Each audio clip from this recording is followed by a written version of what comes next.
sobre esses dados da obesidade no Brasil. Eu vou conversar a partir de agora com a doutora Maria Edna Mello. Ela é presidente do Departamento de Obesidade da Sociedade Brasileira de Endocrinologia e Metabologia. Oi, doutora, boa tarde.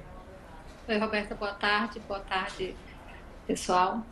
Bom, o ministro da Saúde, mais cedo, falando sobre esses números, chegou a dizer que a obesidade é um problema enfrentado não só aqui no Brasil, mas no mundo todo e com um combate muito complicado justamente por incluir vários fatores. Então, genética, comportamento, hábitos alimentares, escolhas pessoais e gerais também de toda a sociedade. Quais são as ações de saúde pública que a senhora considera mais importantes para combater esses números e como você avalia esses números tão alarmantes também?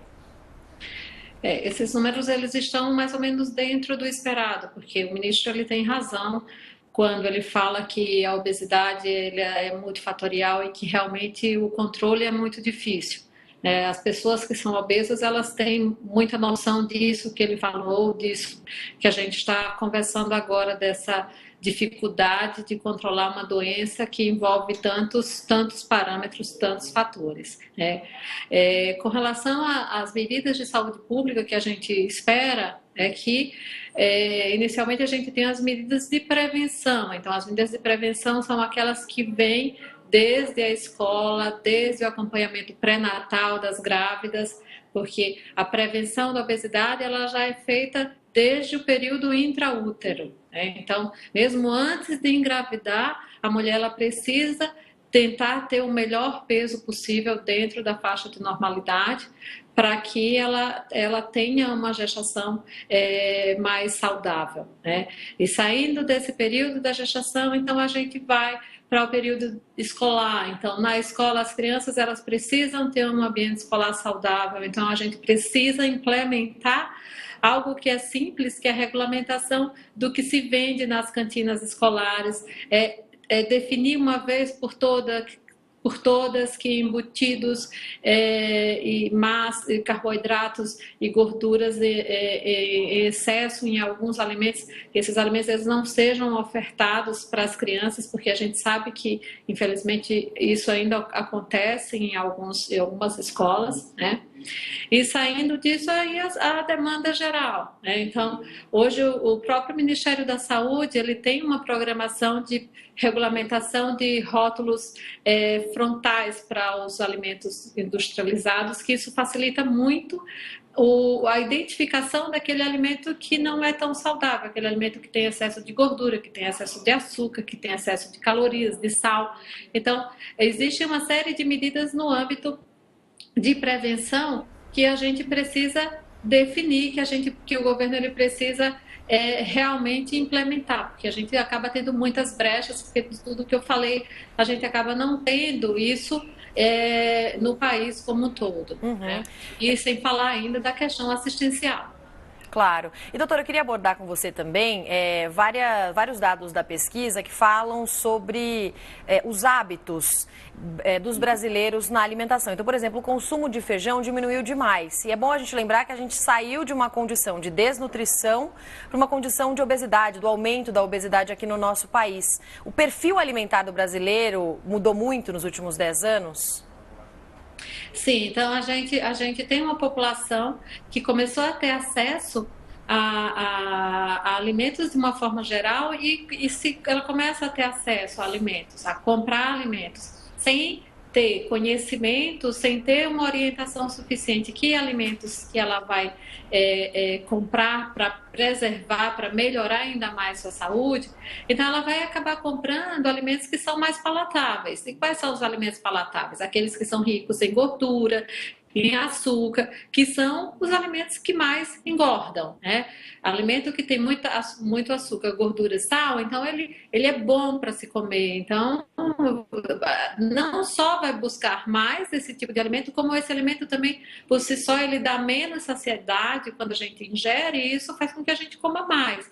Então, isso é mais um fator para que o indivíduo aumente o peso, e isso, transferindo para a sociedade de uma forma geral, a gente vai ter um aumento do peso na sociedade como um todo. O consumo de refrigerantes veio perdendo espaço na mesa dos brasileiros. O consumo de hortaliças, incluindo então verduras e legumes, também diminuiu no último ano. Agora, um dado muito relevante é sobre o aumento do consumo de álcool, principalmente entre as mulheres. Qual é a relação, doutora, entre obesidade e álcool? E qual é uma quantidade, digamos, adequada, principalmente se a gente pensa em obesidade, de bebida alcoólica, pensando em mulheres e homens, por causa da diferença do metabolismo? É até algo que, voltando um pouquinho da informação que você passou, a gente diminuiu o consumo de bebidas açucaradas, a gente até aumentou o consumo de hortaliças, mas a refeição parece que piorou em si, que aí foi a diminuição do consumo do feijão. E aí a gente tem o consumo do consumo de álcool, principalmente nas mulheres. Então, para começar, o álcool ele é uma substância que ela é calórica, ela só não é mais calórica que a gordura, né? Então, cada grama de álcool a gente tem 7 calorias, para cada grama de gordura a gente tem 9 calorias, carboidrato, proteína, cada grama a gente tem 4 calorias. Então, é uma substância que é calórica, então ela por si só ela vai aumentar o peso. E o outro ponto é que o álcool ele é um facilitador. As pessoas que estão bebendo, elas ficam mais desinibidas para consumir outros alimentos. E esses alimentos não necessariamente vai ser salada, geralmente acaba sendo alimentos que são mais ricos em gordura, em sal, que também são prejudiciais à saúde. Então, quando a gente fala em obesidade, quando a gente fala em álcool diante do problema de saúde pública que o álcool representa hoje, que a gente fala tão pouco nisso e que a gente precisa prestar mais atenção, a gente precisa perguntar, a gente precisa falar sobre isso. Então, a recomendação numa situação dessa é que a pessoa realmente não beba, né? Mas existem alguns estudos que sugerem que o álcool, em doses moderadas, o seu consumo ele vai reduzir risco cardiovascular. Então, que dose seria segura? Então, uma taça de vinho para as mulheres, 2 para homem, uma tulipa de chope para as mulheres e 2 para homens. Então, é um consumo que é bem abaixo do que se costuma normalmente consumir no final de semana. Se a gente pega os dados de atividade física, né, de como e quantos brasileiros estão se movimentando, a prática de atividade física no tempo livre aumentou. Então, em 2009, por exemplo, só para a gente ter uma ideia, 30,3% da população fazia pelo menos 150 minutos de exercício por semana e no ano passado esse número cresceu para 37%. Olhando assim, parece que realmente houve uma evolução nesse sentido do exercício físico, mas não é muito pouco, doutora, principalmente para quem está acima do peso. Se a gente pensa em 150 minutos por semana. Sim, Roberta, até porque o impacto, 150 minutos por semana é pouco, né? Essa é somente uma recomendação da Organização Mundial de Saúde como recomendação mínima, não é a recomendação ideal. E a recomendação ideal, ela deve ser individualizada, porque a gente tem uma população muito heterogênea. Algumas pessoas com muitos compromissos, sem horário nenhum para fazer, e outras com tempo com bastante tempo, que é aquele sonho de consumo que a gente tem, que são os verdadeiros ricos, os que têm muito tempo, que podem fazer mais atividade física, né? Então, a atividade física, ela entra como um determinante para uma boa saúde global. Quando a gente pensa em atividade física, a gente pensa em boa saúde global, não somente em redução de peso. Em redução de peso, a gente tem que olhar para o que a gente come.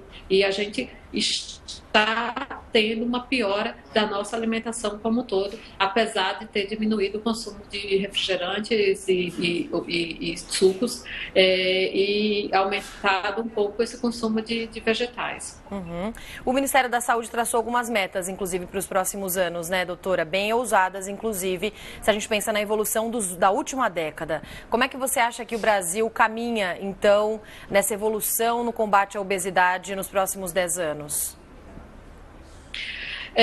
O Ministério da Saúde ele tem uma equipe que é bem preparada, ela é bem intencionada, né? Eu tenho tido algumas reuniões com eles, mas a gente precisa implementar o que as metas estão se propondo.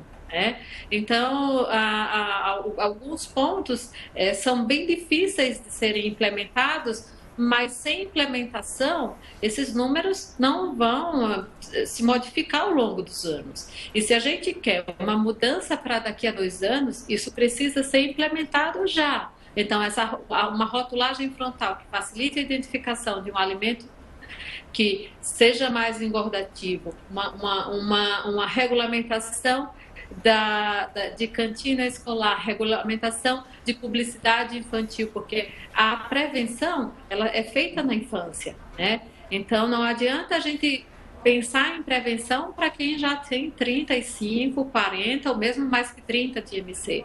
Esse indivíduo que já tem mais 30 ou mais de IMC, ele já tem obesidade. E aí vem a questão da assistência, que é uma falha grande que a gente tem no Sistema Único de Saúde, que fica tratando somente as comorbidades e a gente não trata o paciente com comorbidades. Só existe tratamento no SUS para aquele paciente que é extremamente obeso. E aí, nesse caso, a gente só tem a cirurgia bariátrica. E cirurgia bariátrica sem um segmento a posterior. O mesmo paciente que faz cirurgia bariátrica, ele precisa de um segmento por tempo indeterminado, provavelmente pelo resto da vida, e 100% deles praticamente vão precisar de suplementação vitamínica e isso a gente não tem disponível. Então, não faz o menor sentido você mandar operar um paciente que não fez um tratamento prévio, que é pré-requisito para a cirurgia, e depois você não disponibilizar o polivitamínico que vai ser importante para a saúde dele. Então, a gente precisa olhar para a obesidade como uma doença crônica que está causando e vai causar ainda mais um dano social e econômico importante para o país.